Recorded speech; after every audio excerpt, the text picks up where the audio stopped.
รรมเพราะโกงติดตามเรื่อยไปถึงเป็นเศรษฐีมั่งมีเงินทองเพียงใด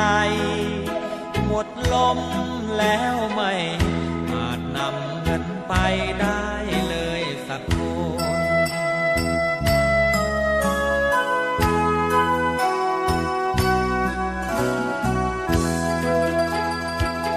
เวรกรรมตามทันเห็นกันด้วยตาก็บ่อยเข้าอยู่ในคุกไม่ใช่น้อยไม่ค่อยจดจำในความทุกข์ทนสวรรค์ในอกและมีนรกในดวงกมลขอเตือนทุกคนว่ามีหรือจนไม่เห็นสำคัญ